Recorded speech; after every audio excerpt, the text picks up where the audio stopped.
Hey everyone, and thanks for jumping back into the Cryptoverse. Today, we're going to talk about Bitcoin, and we're going to be discussing monthly returns. If you guys like the content, make sure you subscribe to the channel, give the video a thumbs up, and also check out the sale on Into the Cryptoverse Premium at intothecryptoverse.com. I wanted to put out this video. It's been a little while since we've taken a step back and looked at monthly returns. And as I've said before, right? I mean, there is such a thing as seasonality, and while it can often play out, it doesn't always have to. And this is something we saw last year, right? Just because most Septembers are red doesn't mean they all are. And in fact, last September was in fact red. A couple of weeks ago, I mentioned that August and September, on average, are not that great for Bitcoin. And it seems like there's always a reason that comes up, right? This time you could argue that it was the carry trade that occurred. But August and September, on average, aren't great for Bitcoin. On average, the return for Bitcoin in August is negative 1.8%, but the standard deviation is quite high, of plus or minus 23.2%. So again, the negative 1.8% isn't statistically significant. Just like for September, it's negative 6.2%, plus or minus 12.6%. So the actual number doesn't really mean anything, right? Like you can't look at this and say, all right, well, it's going to be negative 1.8% this month, or in September to say it's going to be negative 6%, right? And there's a lot of variation in the actual numbers that you get. But the point is to say, look, on average, we know that Bitcoin has historically trended up with time, right? We know that. And you can see it pretty clearly just by going over here and just looking at a Bitcoin chart and sort of zooming out, right? Look at a monthly view of Bitcoin going back throughout all of history, right? It generally has trended up. Okay. So we know, and markets in general generally trend up. Okay. Especially for assets that are going to stick around. Now, obviously, there are some assets that go down, but for the assets that are good assets that have real fundamental value, they do tend to go up as a function of time, especially with a lot of money printing that occurs. So, when you're looking at the money supply, and you plot it out against Bitcoin, you'll see that, or even the S&P, you'll see that progress isn't even often made when you account for the money supply. But going back to the monthly returns, look, on average, every month in the calendar has been green except for two, August and September. Okay, now again, right now, Bitcoin is down about 8% in August. Now, that might sound like a lot. In 2023, Bitcoin was down 11% in August, and in 2022, it was down 14%. Even in 2019, which we've made the comparison a lot for Bitcoin in 2024 to 2019, just because it's the year the Fed cut rates. Theoretically, the Fed's going to cut in September. In 2019, Bitcoin dropped 4.5% in August. Even in the bull market year 2016, a halving year. So a lot of people have made the comparison to this cycle with the 2016 cycle. Bitcoin dropped 8% in August. It then actually went up in September, right? And we saw in 2023, Bitcoin went up in September by about 4%. So one of the things I noticed, though, is that while on average, Bitcoin is red in September, if it's green, it's usually only barely green, right? So like last year, it was only 4%. Now in the stock market, obviously, if it went up 4% in a single month, that's pretty good. Okay. With Bitcoin, a lot of the numbers end up being a lot different, a lot higher than that, right? I mean, like look at October was 28%, November was 8.7, December was almost 12, June was almost 12, right? March 23, January almost 40%.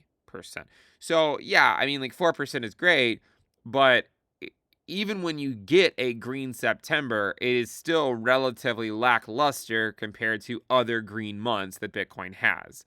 2016 was a great year for Bitcoin. It only went up 6% in September. 2015, we saw Bitcoin go up in Q4. September was only about a 2.5% move to the upside. So, going into this September, one of the things I was looking at actually is that a lot of the Septembers that are green are preceded by red months of August. Okay, so like in 2023, when we had a green September, we had a red August. In 2016 and 2015, when we had a green September, we had a red August. Now in 2012, we also had a green August. But it does at least go to show that in recent history, Bitcoin, when it has gone green in September, it was following a pretty brutal month of August. So, and again, I mean, I know these videos are kind of hand wavy and they're not that valuable if we're being honest, but I just want to take a step back and say, look, guys, you know, oftentimes in the summer months, you get a summer lull.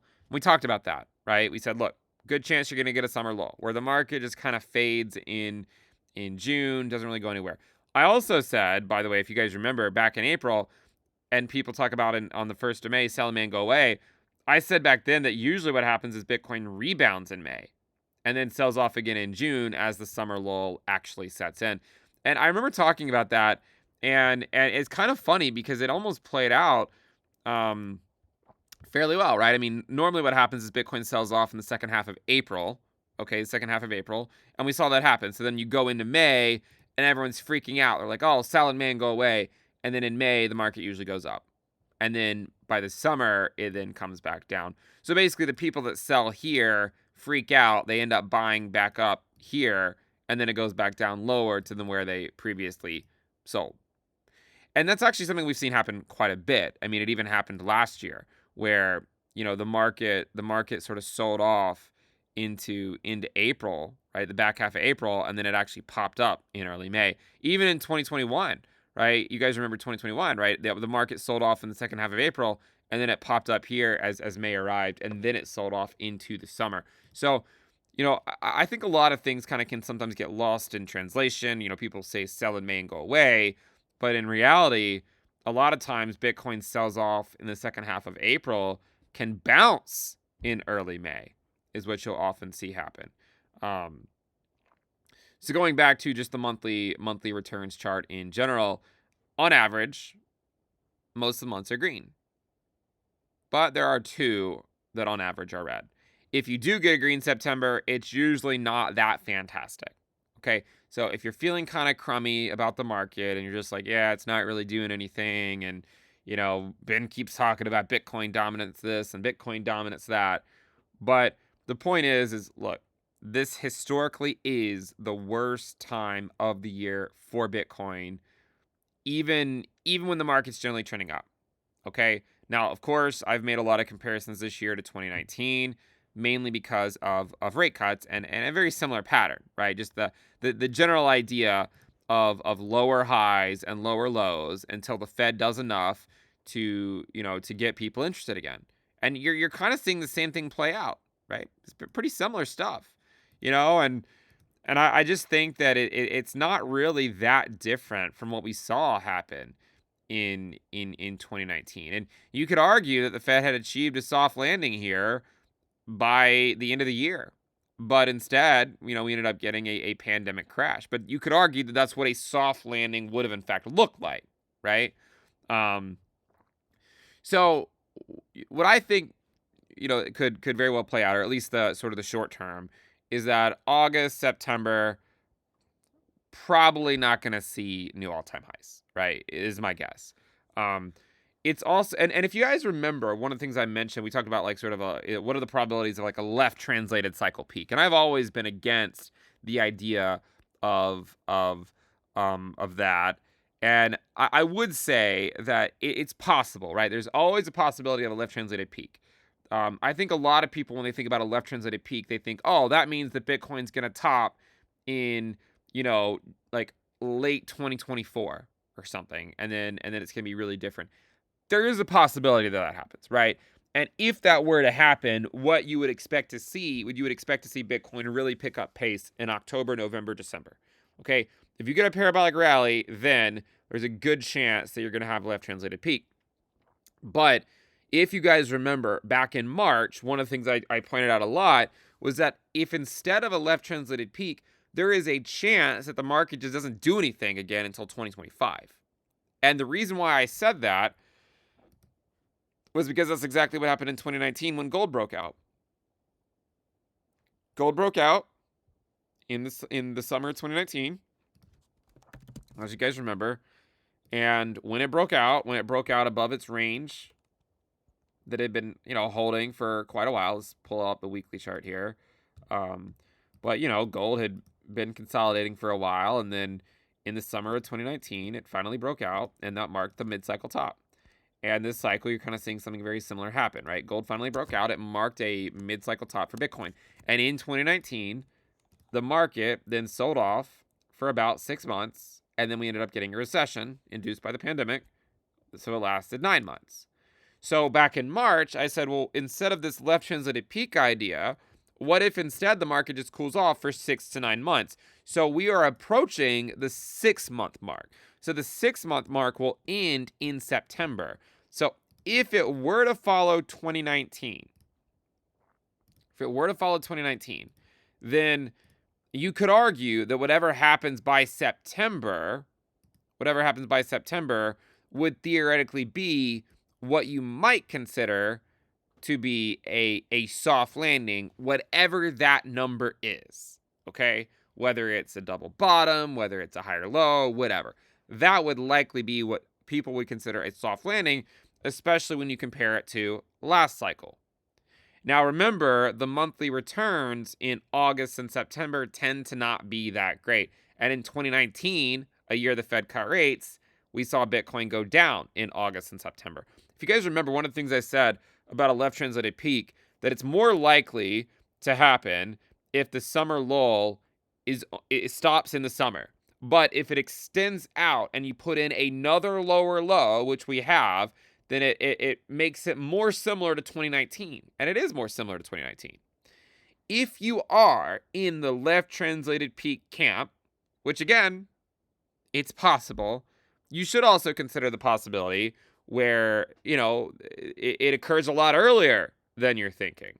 And that could be sort of the scare that a lot of people end up having to wrestle with in a few months. Like, is that it? Or does something else happen in 2025, kind of like it happened in the last cycle, the year after rate cuts? Bitcoin did pretty well. Now, we did have a crash, but the great thing about those crashes is that Bitcoin normally, gets pretty nice recoveries out of it as the Fed prints a lot of money. So I think right now, the thing to just be thinking about is that this is the time of year where Bitcoin tends to not do that great, right? And we can blame it on a lot of things. We can look at alt Bitcoin pairs and say, all right, well, those views are coming true. And I'd like to say that's probably the main reason, right? Liquidity is drying up in the altcoin market and Bitcoin is struggling. But something we typically see. So my thought process is, all right, August and September, they tend to not be great. If it is green, it's usually not by a lot. The next real chance of a move would be October. Okay, now remember, in 2019, you still had a red November and December, but October was in fact green. So, and you can see that actually a lot of Octobers are green. It's sort of like the reverse of September, where most Septembers are red, most Octobers are green. So I'd like to see, really what happens kind of over the next month and a half or so. You could always have a green October regardless. But if you also get a red November and December, kind of like 2019, then it really could pave the way for, some opportunities going into 2025. And that would be more similar if it were to follow 2019. Okay, if it were to follow 2019. At this point, you could still say there's enough similarities with 2016 to argue that there's, it's following it somewhat. In fact, if you were to look at like the year-to-date ROI of Bitcoin in 2024 and you compare it to 2016, it's basically at the same spot it was. But even in this case, you can see that the next couple of weeks or the next week or so would still be relatively lackluster. And then if it does pick up a little bit in September, it still isn't likely going to go anywhere until later in the year. And if it follows 2019, you can see how, and this is also, I think, a valid comparison, how, after that mid-cycle top was put in 2019, Bitcoin just put in lower highs and lower lows until the Fed cut sufficiently to warrant the riskier stuff like cryptocurrency assets to start going back up. So I think that this comparison is a valid comparison where it's just like a slow bleed, but it's not happening fast enough for people to really get worried, but it's also just kind of happening, right? And every time we go back up to the highs, Bitcoin sells off again. Fortunately, this is something we talked about at length back in March and April when gold was breaking out and when USDT dominance was setting its long-term trend line to try to prepare for this exact scenario. And I think a lot of people were caught off guard. I think a lot of people thought that, the halving means it's up only, and in fact, it's not. But guess what? In 2016, after the halving, it also wasn't up only. In fact, if you look at the ROI after the halving in 2016 and you compare it to this current cycle, I mean, you can see Bitcoin also went down after the halving. So, I just wanted to make the video, talk about monthly returns a little bit. It's been a while since we did it. And the other thing, we have this tally down here of counting returns. So if it's green, you add 1. If it's red, you subtract 1. And you can see that like in 2017, it topped out at a monthly count of 23. In 2021, it topped out at a monthly count of 24. And Bitcoin's really been struggling to get past that monthly count of 26, in fact. So that could also explain some, and you can also look at it where you add plus or minus 2 if it's above or minus 30%, and see very similar things, right? You'll see moves up and then consolidation at new highs for a while. Here at the mid-cycle pullback of 2019, you can see the market generally turned it down for a while before then picking back up. But I just wanted to cover the monthly returns. Just say, look, guys, this tends to not be a great time for Bitcoin. August and September, on average, are not that great. This time has not been different so far. Probably won't be different, and perhaps the next real chance is not until October at the earliest. But we'll see. Thank you guys for tuning in. Make sure you subscribe, and I'll see you guys next time. Bye.